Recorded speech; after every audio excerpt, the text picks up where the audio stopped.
Dan di situ juga kita nyokap gue sendiri nih masih mikirnya ya nggak kemana-mana gitu, maksudnya masih medis lah gitu, nggak ada yang nggak janggal lah ya, nggak ada. Nah ini power bokap gue nih bener-bener kayak orang abis makan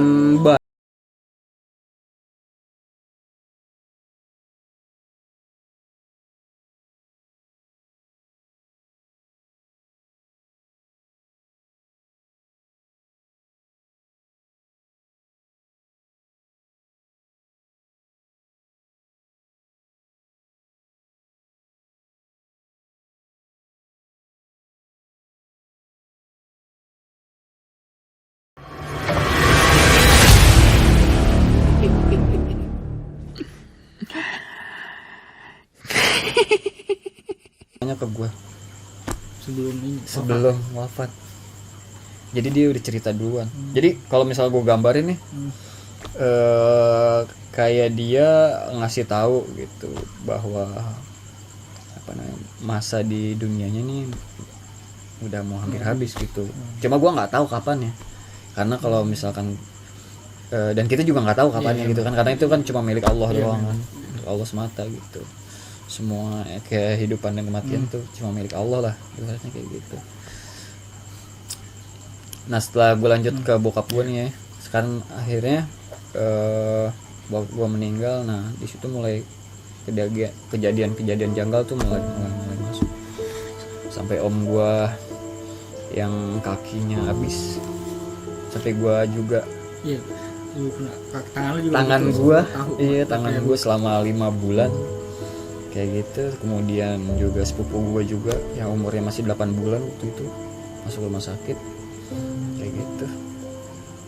Kalau misalkan gue cerita sekarang, gue cerita mulai mungkin dari gue dulu ya, pribadi gue nih yang masalah tangan.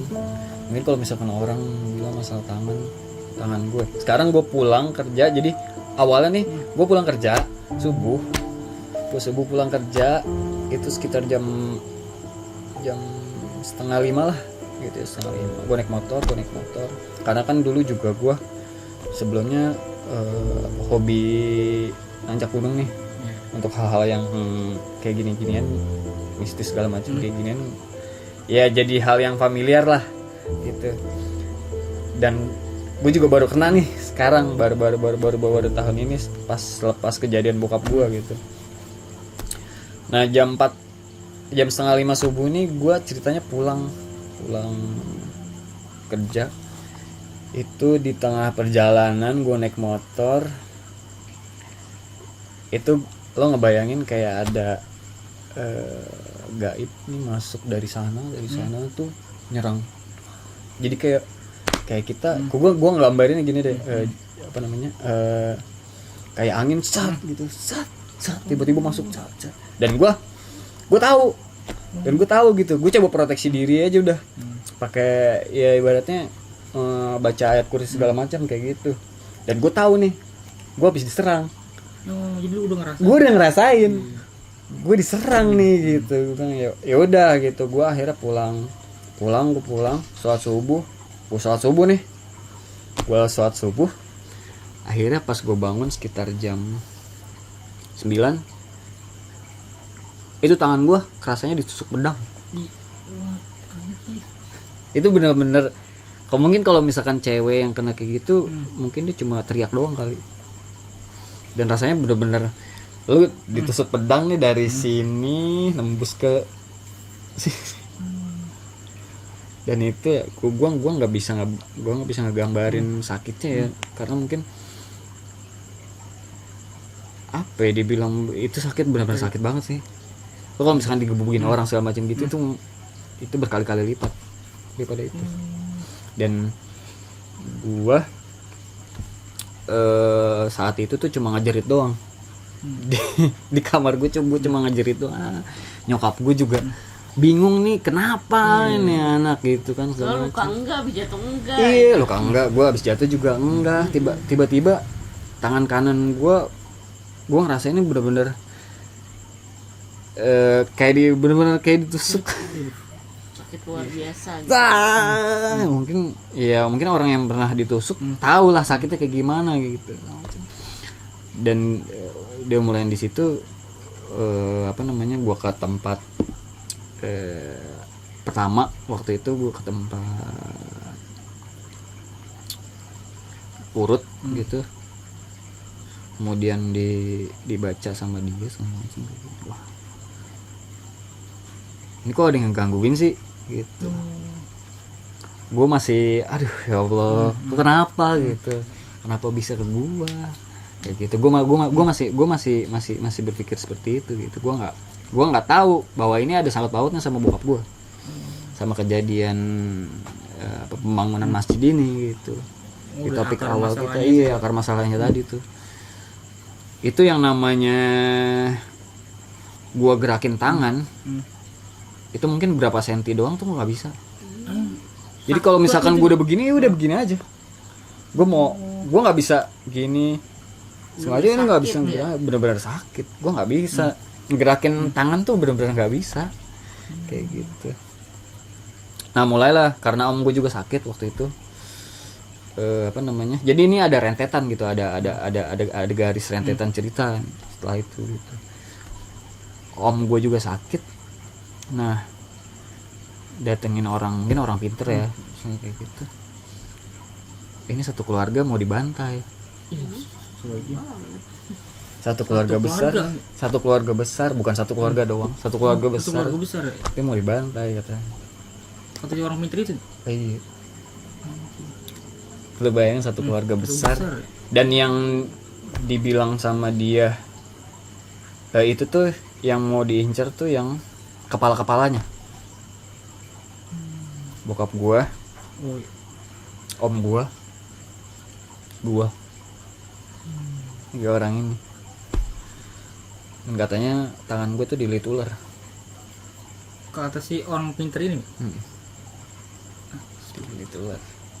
Itu yang lo kalau misalkan mungkin kalau misalkan luka ketahuan lah. Iya, kelihatan secara fisik lah maksudnya. Iya, secara fisik kalau lu lu jatuh atau bahas apa ya wajar ya. Iya. Sih? Ini kan nggak kenapa-napa. Ini nggak kenapa-napa, gue pulang kerja gitu tiba-tiba emang gue tahu nih gitu.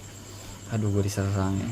Karena gue juga maksudnya agak sedikit paham tentang hal itu.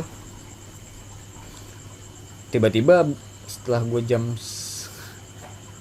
9 pagi langsung benar-benar tuh nggak bisa. Ya. Itu yang namanya mungkin kalau misalkan kesleo patah segala macam gitu ya sakitnya gitu udah gitu kelihatan. Ini enggak sama sekali. Bahkan jari gue kalau misalkan gue gerakin begini aja sakit dulu. Gue sampai segitunya gitu nih. Sampai segitunya. Bener-bener ketemu kayak lo pedang nih satu nih pedang ya nancep aja gitu ke dalam dari sini ke sini. Kayak gitu sama belakang gitu. Kayak gitu. Wah, ada nyokap gue udah kalah kabut. Karena nggak berapa lama selangnya bokap gue meninggal. Iya, gue begitu. Oh itu nggak jauh tuh? Nggak jauh. Mungkin sekitar berapa minggu doang kali. Kayak gitu. Dan itu gua berobat tuh 1, 2, 3 ke 3 tempat. Yang kedua juga sama. Ahli tulang malah. Ahli tulang.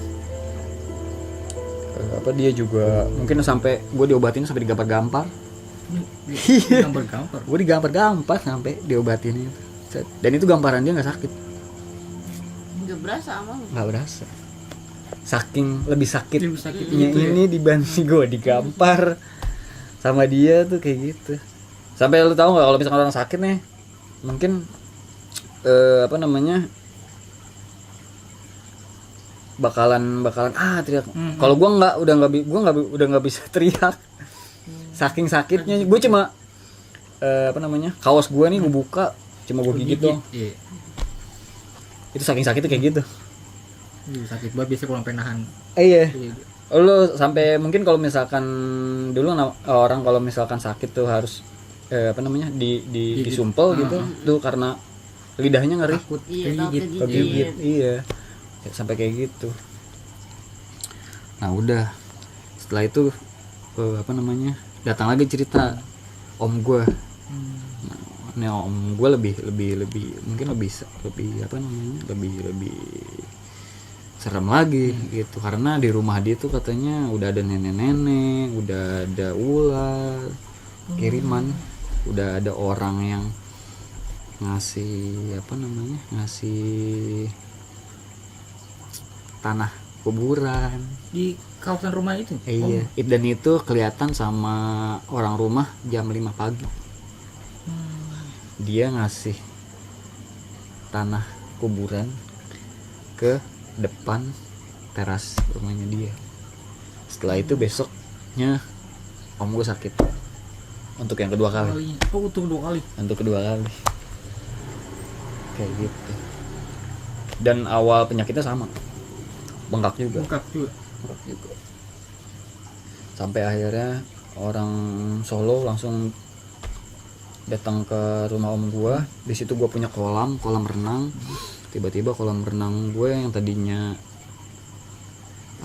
biasa aja, tenang segala macam gitu, tiba-tiba di tengahnya ada lingkaran. Pusaran air gitu.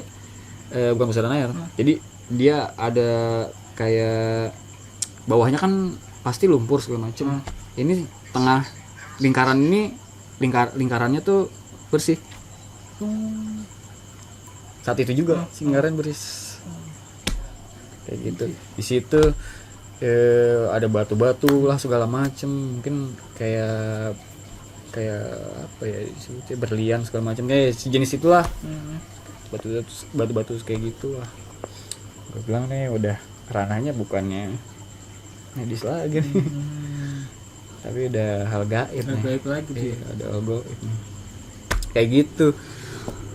Dan apa ya, mungkin di situ juga iman keluarga gue juga diuji coba lah. Lagi diuji kan, sampai mana nih keimanan kita nih. Karena di satu pihak kita percaya hal gaib itu ada, tapi untuk urusan yang kayak santet segala macam kayak gitu kok sampai sekarang masih ada. Iya. Di tahun 2021 waktu itu. 2021 ya. 2021 udah modern. Ya yang gue tahu juga memang bangsa jin bakal musik kita tuh sampai kiamat. Kiamat maksudnya kan. Iya, sampai hari kiamat. Gue juga tahu itu gitu. Cuma kan pemikiran kita udah di zaman sekarang kok masih ada aja sih. Iya, gituan. kayak gitu. Tapi gue sendiri ngalamin. Iya, gue sendiri ngalamin gitu. Gue sempat yang tadinya ya gue rasional aja lah, bisa yang gimana gitu secara medik aja lah gitu. Akhirnya ya memang gue percaya juga hal yang gaib gitu. Dan itu juga gue rasain kan. Iya kan. Iya. Yang nipat tangan lu kan tadi nih. Tangan gue gitu. Dan gue bisa kena juga ya gitu. Ya udahlah, gue pikir bahwa kayaknya iman gue mulai lemah nih, gue harus mulai nguatin lagi gitu. Mungkin pesan positifnya di situ kayak gitu. Kita memperkuat iman itu diri sendiri gitu.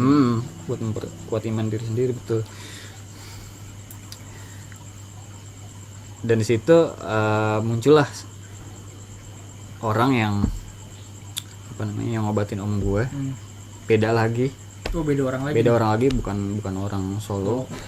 Tapi dari satu perguruan gitu. Akhirnya dia coba mulain mediasi segala macem. Dan ya memang apa yang dikatakan orang Solo itu ya sama, bahwa yang musik itu katanya sejenis ular. Jin kiriman mungkin. Jin kiriman itu ular sama nenek-nenek. Gitu. Pas masuk ke ruang tengah itu ditungguin sama nenek-nenek. Nenek itu masih ada sekarang. Sampai akhirnya mau ngapain gitu katanya. Saya mau ngabisin keluarga ini. Kayak gitu. Dan di situ gue juga gue bilang. Tapi om lu sekarang udah sembuh kondisinya? 80% sih, alhamdulillah. udah mulai membaik. iya udah mulai membaik. Jadi dia kan karena dia kena satu kaki ya, dari telapak dari apa namanya, mata kaki sampai lututnya, dengkul, dan itu juga jadinya apa ya, kayak mungkin kayak luka bakar ya, karena waktu itu hitam lama-lama kayak jadi kayak ngebusuk segala macam kayak gitu. Tapi alhamdulillah sekarang udah berangsur-angsur normal lah gitu, nggak kayak di awal. Mungkin kalau kita ngeliat tuh kayak daging mentah, sampai kelihatan ini. daging mentah. Kita ngeliat daging mentah nih tapi manusia. Serem banget ya. Itu real gitu. Orangnya ada dan lukanya gue lihat pakai mata kepala gue sendiri gitu, kayak gitu. Ya mungkin secara medis mungkin ya sama kayak bokap gue juga, cuma mungkin bedanya bokap gue hanya bengkak gitu. Tapi kalau om gue sampai karena juga dia ada operasi kayak gitu, jadi merembet dari dengkul dia sampai mata kaki, sampai sini gitu. Dan itu kalau menurut medis penyakit apa tuh? Namanya selulitis. Iya. Dan katanya sih dari bakteri. Cuma kan bakterinya kan ya namanya bakteri kan pasti tempat kotor. Sementara om gue sama bokap gue nih orangnya insya Allah resik. Ya gitu. bersih lah gitu ya. Dia mau ngapa-ngapain nih pasti dicuci dulu, misalkan tangan lah atau kaki lah. Habis bekerja tuh dia pasti, apalagi sholat 5 waktu, wudu kan. iya kita wudu lah ibaratnya, bersih segala macam kayak gitu. Ya, jadi pas om gue udah kena kaki nih, udah kena kakinya, gue juga kena tangan gue juga udah sakit, udah parah banget kayak gitu. Nah setelah itu barulah ada lagi kenalannya tante gue. Waktu itu dia pas masuk ke rumah om gue nih, itu di depannya udah ada nenek-nenek. Depan rumahnya persis. Di depan rumah persis. Dia masuk. Setelah itu menurut dia, ditanya lah sama dia, mau ngapain di sini? Saya mau celakain satu keluarga ini. Langsung komunikasi tuh tante lu. Iya. Bukan tante gue yang mau ngobatin om gue. Iya. Dia langsung komunikasi di situ. Saya mau celakain satu keluarga dia sama yang lain. Ini masuknya bukan ke satu keluarga dong, bukan ya? Enggak. Ini Jadi keluarga besar. Gitu. Dan gue juga kena gitu kan.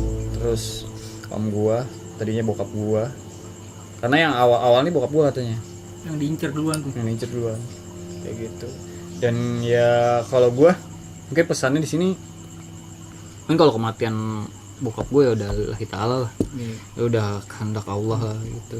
Mungkin tugas dia di dunia udah selesai, dan penyebabnya juga mungkin ya karena penyakit lah gitu, mungkin disertai hal yang tidak wajar kayak gitu menurut dia. Dan akhirnya ya mau nggak mau, karena ini juga bentuk keimanan kita kan, percaya dengan hal yang gaib, akhirnya mulai ditelusuri dari situ. Itu loh om gua itu jadi kayak apa ya, orang kebingungan lah. Linglung gitu. Ya kayak ya dibilang linglung iya, kayak orang apa ya, dibilangnya enggak ya, bingung, benar-benar bingung di situ gitu. Karena ya kalau misalkan kita medisnya nggak mungkin secepat itu penyakitnya. Kemudian tiba-tiba ada apa, hal gaib juga penyertanya lah ibaratnya kayak gitu. Dan di situ juga keluarga gue ada yang percaya, ada yang enggak, karena hal tabu gitu untuk di tahun 2021. Ada beberapa yang mungkin yang Iya. Itu kayaknya Kayaknya deh. enggak deh gitu. Kayaknya bukan gaib gitu. Ini masih medis. Kayak gitu. Nah, tapi ya kita berusaha yang semaksimal mungkin lah itu buat pengobatan. Di samping pengobatan medis juga pengobatan non medisnya juga kita jalanin gitu. Ikhtiar juga lah. Iya, kita ikhtiar lah sebaik mungkin kayak gitu. Itu tiap malam tuh ada bunyi krak tiba-tiba Di rumah itu. di rumah. Pokoknya ya serba yang nggak lazim lah gitu. Tiba-tiba orang jam 5 subuh lalu lalang di depan rumahnya dia. Sekarang orang jam 5 subuh ke depan rumah dia mau ngapain? Mau bertamu nggak mungkin. Iya sih, gempis pagi gitu juga. Pagi-pagi subuh-subuh ngapain? Iya masih gelap ya Allah. Rajin banget, iya kan? Kayak gitu. Dan itu tanah yang tadi dibilang ditaruh sama itu tuh ada tanahnya. Tanah kuburan itu. Iya. Tanah kuburan. Ya gua nggak tahu lah itu mungkin buat ngejahatin Perantara juga mungkin ya, itu, perantara segala macam kayak dia. Dan itu nenek-neneknya tuh nggak mau pindah. Tetap di situ terus. Tetap di situ terus. Sama ular yang udah ngelilit. Om gua. Sama sekaligus gue juga. Oh lu juga ternyata Dililit ular juga kan. Iya, bener ya. Kayak gitu. Di situ gue mungkin medis juga, terus penyertanya juga non medis juga. Non medisnya gue juga mungkin kalau orang bilang di ruqyah gitu. Cuma ruqyahnya mungkin ruqyah yang enggak enggak sekali 2 kali itu berkelanjutan. Iya berkelanjutan sampai akhirnya keponakan gue masuk rumah sakit, bayi umur 8 bulan. Waktu itu divonisnya mungkin batuk biasa segala macam gitu, dan dia juga nafasnya juga agak sedak, ibaratnya agak sesek nafasnya. Dan itu jam 12 malam masuk rumah sakit. Besoknya membaik. Setelah itu jam 11 mau pulang, prepare dulu. 1 jam kemudian itu kembali nyesek lagi. Dan itu katanya kirimannya itu sampai ke sepupu gue yang usia 8 bulan. 8 bulan. Bayi. Orang tua gue bayi juga kena. Lo bayangin betapa jahatnya manusia. Kayak gitu. Tapi lu nggak mau mencari tahu siapa yang ngirimin itu?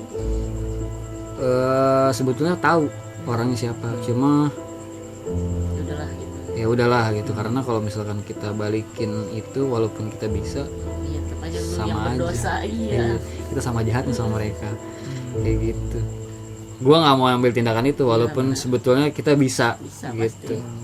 untuk kembalikin itu, cuma kayaknya enggak deh. Karena Doa aja lah ya. iya, semoga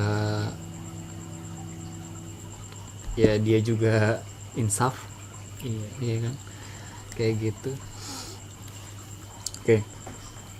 Kalau dibilang ngebalikin sih sebenarnya bisa ngebalikin gitu. Cuma nggak usah lah, ibarat gue nggak mau sejahat mereka gitu, keluarga gue kayak gitu. Sampai akhirnya nenek gue, karena kalau misalkan dibilang tadi gue bilang si kiriman ini sebetulnya mau ngabisin semua keluarga gue besar gue, sampai akhirnya nenek gue yang kalau bisa dibilang dia tuh udah mulai digodain lah, udah mulai dijahatin tuh sebetulnya pas nyokap gue dulu masih SD. Udah lama banget tuh itu. Lama banget. Jadi mungkin kalau dibilang dendam kusumat ya. Ibu itu udah parah banget sih dendamnya sih. Iya. Karena dulu juga kakek gue sempet mau dibacok orang, tapi orangnya mental. Orangnya malah mental. Akhirnya orang yang mau ngebacoknya itu udah wafat lah. Udah tutup usia. Lu bayangin dari nyokap gue Kecil ya. masih kecil, masih SD gitu. Itu udah sebetulnya keluarga besar gue udah dijahatin orang. Dendam lama banget ini sebenarnya. Dan bukan akar permasalahan ya, orang yang pertama mau dijahatin itu adalah kakek gue. Kayak gitu. Jadi kakek gue tuh pernah dapat kiriman juga sebelum bokap gue nih. Cuma kakek gue mungkin ya dijaga Allah lah ibaratnya gitu. Dia punya keyakinan juga lebih kuat. Akhirnya mental gitu. Kalian mau ngejahatin. Iya.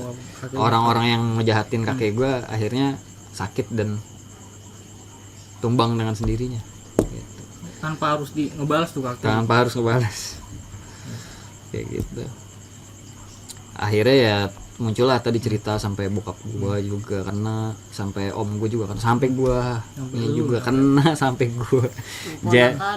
Keponakan lu yang 8 bulan ya, lu anak kecil 8 bulan lu jahatin gitu. Betapa jahatnya manusia ini. Gitu. Iya, semoga apa namanya? Ada kita bisa tarik kesimpulan lah dari cerita gua gitu. Bahwasanya sampai sekarang orang jahat itu masih tetap ada. Mulai dari yang kita bisa lihat sampai yang nggak kelihatan sama sekali. Ya mungkin caranya beda ya. Kayak gitu. Ini kalau cara fisik kan mungkin bisa kelihatan jelas gitu nih. Iya. Nah, ini kan gaib. Nggak ada. Makanya Iya. tiba-tiba sakit. Iya, tiba-tiba sakit, tiba-tiba ada luka segala macam kayak gitu. Ya mungkin kalau misalkan kita jatuh segala macam kayak gitu ada lah. Iya kan jelas. Iya, jelas. Sakit karena jatuh. Iya. Kan Nggak kenapa-napa, tiba-tiba Itu.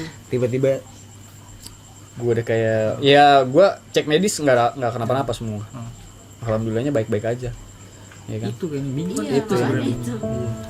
Kalau kalau di tangan lu tadi kan lu sempet ini tuh kena juga tuh. Akhirnya sembuh. Gimana tuh disembuhin? Ini sembuhnya gue ambil 2 jalur ya. Pertama cara medis kita juga harus berpikiran positif lah gitu.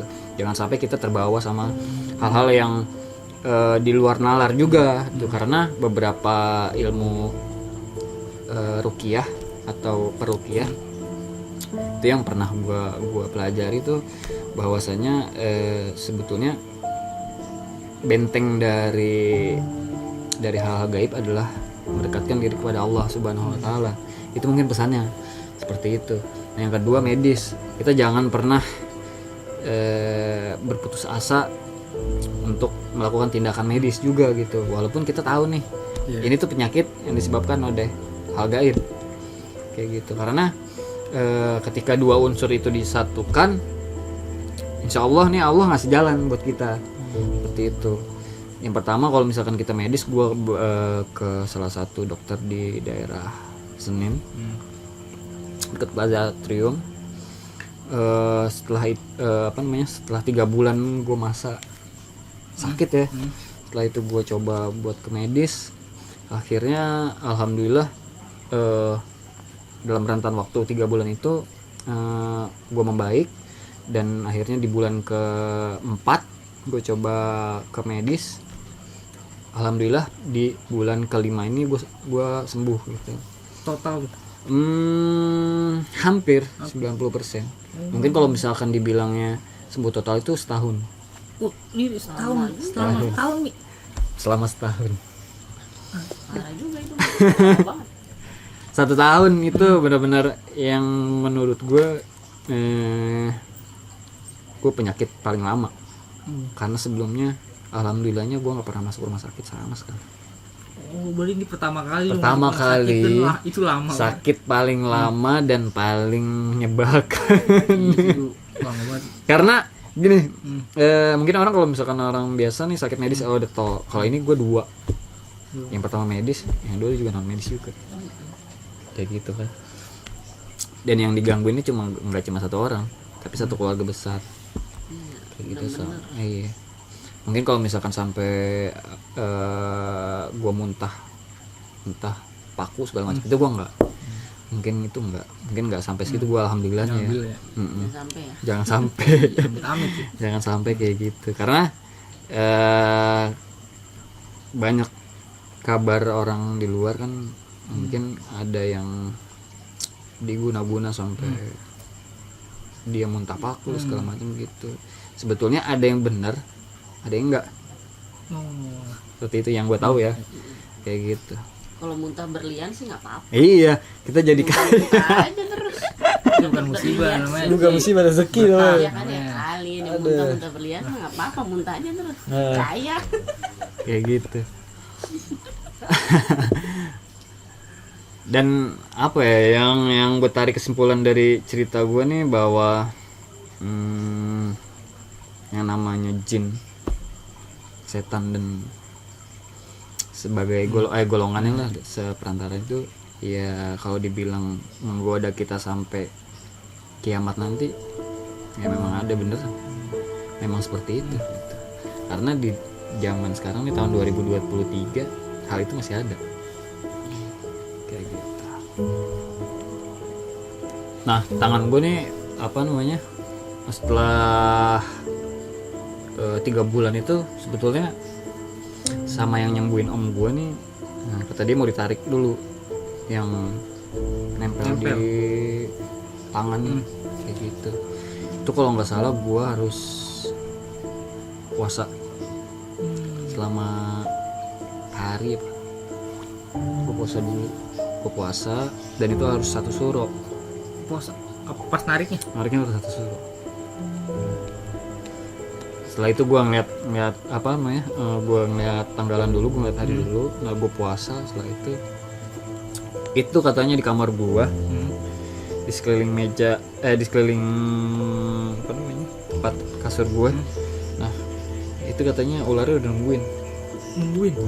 Dan di situ ada anak sama istri gue. Aduh. Dan di situ gue mulai aduh, jangan sampai kenapa-napa nih. Iya. Iya. Takutnya ke anak atau Rembet ke- iya ke anak istri. atau istri gue, karena anak gue tuh masih usia 8 bulan juga sama kayak sepupu gue yang kena tadi. Makanya gue di situ agak khawatir juga gitu, kayak gitu. Itu setiap malam mimpi gue mimpi itu ular itu ngerambat dari ujung akhirnya ke belakang. Jadi lu kayak belum dililit Iya, gitu. ular dililit trek belakang. Ini kalau boleh tahu ularnya kayak gimana tuh? Kalau boleh dijelasin itu. Mungkin kayak king cobra kali ya. Hitam. Iya. Kok gitu ya. Hitam ya. Dan itu kepalanya gede banget. Itu gue bener-bener apa ya, gue sebisa mungkin di situ tuh Buat ngelepas. gue ngelepas itu gitu, gue ngelepas itu, tapi nggak bisa, gue nggak ada daya gue kayak gitu.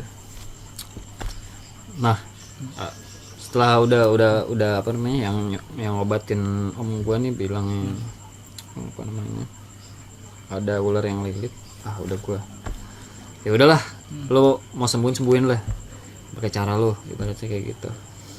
Setelah kalau nggak salah itu setelah gue udah sakit di bulan ketiga kalau nggak salah, sebulan ketiga sebelum gue apa berobat ke daerah Senen tadi ya, kayak gitu. Udah ambil tuh gue ditekan dari sini nih, diambil sama dia. Itu mungkin kalau orang biasa mungkin teriak-teriak kali ya sakitnya, karena gue double sakit nih. Yang pertama emang sakit ini gue sakit, yang kedua itu ditarik. Kesakit karena ditarik. Ya kalau orang bilang mungkin penarikan hal gaib gitu. Dan itu sakitnya luar biasa. Gitu kayak semacam apa ya, kalau dibilang kayak bentuknya kayak bambu gitu. Kayak gitu. Dan itu gue itu mungkin perantaranya dia itu ditarik. Di sini. Iya. Keluar bambu. Bukan keluar bambu. Mungkin itu dia pakai alat itulah. Macam kayak gitu. Itu ditarik. Dan itu sakitnya benar-benar sakit banget. Itu kayak misalkan kita keiris pisau lah. Lu dari sini saya pisau tuh. Nah belakang lo tuh. Kayak gitu. Aduh. Itu sakitnya kayak gitu. Sakit banget itu.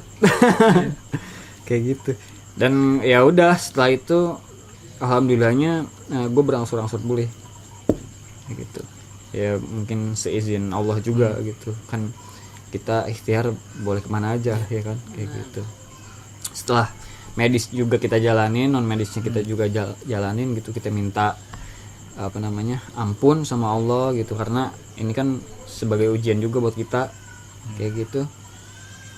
Akhirnya ya tadi yang gue bilang bulan kelima setelahnya gue bener-bener berangsur sembuh, walaupun sebetulnya untuk yang 100% gue sembuh ini jangka waktunya itu setahun. Tapi gitu. kayak udah mulai aktivitasnya udah mulai enak. Iya, gue udah mulai gerak-gerak bisa jadi, digerak-gerakin ya. karena ya tangan kanan gue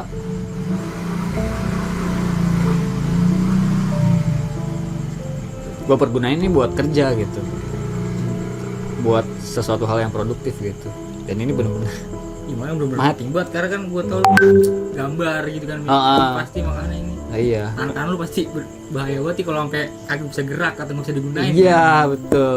Kadang ya kalau misalnya dibilang kita pakai tangan kiri ya bisa, cuma kita kan produktif, kita kan Produktif ya? lebih produktif pakai tangan kanan gitu, karena tangan kanan yang kita ini kayak gitu.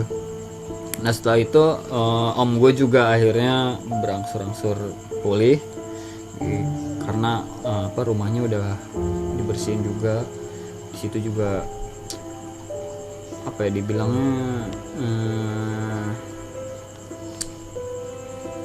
mungkin kalau orang bilang awam ya kalau ditanam hal-hal yang ditanam tuh mungkin termasuk ke dalam sesuatu yang syirik kayak gitu. Nah orang yang ngelakuin itu tuh ya dosanya besar cuy, Ya, pasti. kayak gitu. Dan gue nggak mau. Akhirnya ya udah nggak perlu yang ditanam-tanam kayak gitulah, kayak gitu. Bilang kalau misalkan memang ada hal-hal gaib gitu silakan ditarik kayak gitu. Akhirnya ditarik semua, bersihin semua. Rumahnya juga kalau misalnya kita bilang di ruqyah, dibersihkan dari hal-hal negatif kayak gitu. Ya alhamdulillahnya sekarang udah normal. Alhamdulillah udah gak ada gangguan lagi. Udah nggak ada gangguan lagi. Gangguan non medisnya insya Allah udah hilang kayak gitu. Mungkin sampai di sini cerita untuk masalah pengalaman pribadi. Kenapa Iya, tangan gue bisa sesakit itu gitu, dan keluarga besar gue juga bisa kena kayak gitu. ya, mungkin itu udah karena dendam yang udah lama banget. Lama banget, lo bayangin berpuluh-puluh tahun. Itu sampai berapa puluhan tahun itu Mi. Puluhan tahun. Karena mungkin kalau dibilang kalau kita hitung nih dari nyokap gue SD sampai sekarang mungkin udah kisaran 40 tahun lebih kali. Lama banget. Gitu. Dan orangnya gue tahu siapa. Ini yang tahu lu doang apa emang keluarga lu? Keluarga besar gue. Oh, keluarga besar udah tahu. Karena pas dibilang jam 5 subuh itu orang yang ngasih ngasih tanah kuburan itu kelihatan. Kelihatan siapa yang naruh itu tuh kelihatan dari rumah kan depan ini rumah om, ini rumah kakek gue. Nah orang yang di rumah kakek gue ini ada bibi gue ya, dan dari rumah om gue nih istrinya om gue nih ngeliat pakai mata kepala dia sendiri. Jelas itu kelihatan. Jelas orangnya siapa itu tahu kan, dan sangat disayangkan gitu. Orang yang melakukan itu adalah orang yang dekat, masih satu darah. Satu darah malah. Satu darah, satu keluarga besar ya. Masih ada ada garis keturunan lah. Oh, jadi bukan orang jauh, malah Bukan orang jauh, deket ya Mi. orang deket. Tega gitu tapi ya. Ya karena kita emang gak ada yang tahu gitu, siapa kita hati orang gitu kan. Iya. Bener. Misalkan kedekat itu kenapa tega gitu keluarga gitu. Ya. Sampai almarhum bokap lu gitu mesti. Iya. Sampai almarhum bokap gue juga ya. Mungkin kalau misalkan kalau gue secara pribadi nih wafatnya bokap gue mungkin udah karena takdirnya gitu. Kalau misalkan dijahatinnya ya insya Allah nanti ada balasannya. Gue percaya itu gitu. Jadi lu nih dan keluarga besar lu udah mutusin buat udah nanti Allah aja gitu yang balas gitu. Iya, betul. Karena itu jalan satu-satunya. Iya sih. Karena gue nggak mau ngebales kejahatan mereka gitu. Karena kalau misalkan dibilang kalau balikin bisa nggak bisa. Cuma gue nggak mau kayak gitu. Oke nih Ci, kira-kira ada yang mau tanya nggak nih dari kita ya Bang? Cukup sih kalau untuk pertanyaannya udah dijelasin semua kan sama kakak Fatmi. Lu terakhir nih ada nggak nih pesan-pesan nih buat teman-teman di rumah nih mungkin yang nonton? Oke. Untuk viewers dan subscriber, pesannya adalah selalu dekatkan diri kepada Allah Subhanahu wa taala bagi yang beragama Islam, dan bagi teman-teman rekan-rekan yang lainnya ya banyak-banyak berdoa dan beribadah seperti itu gitu, dan dijaga keluarganya dengan baik itu dipelihara, dan semoga cerita yang barusan gue sampein, pengalaman pribadi jadi pelajaran yang berharga untuk teman-teman sekalian. Amin. Nah, gimana tuh teman-teman cerita yang tadi dibawain oleh Bu Fahmi? Semoga ada pelajaran nih yang bisa kita ambil. Nih, terima kasih banget nih Bang Fahmi. Terima kasih juga. Waktu dan udah mau berbagi ceritanya nih. Banyak banget nih pelajaran buat kita semua dan khususnya buat gue sendiri. Oke. Ini buat teman-teman yang punya pengalaman horor, boleh banget nih, langsung aja kirim ke DM atau email kami. Dan buat teman-teman yang punya kritik atau saran, langsung aja tulis di kolom komentar. Gua Riki pamit. Wassalamualaikum warahmatullahi wabarakatuh.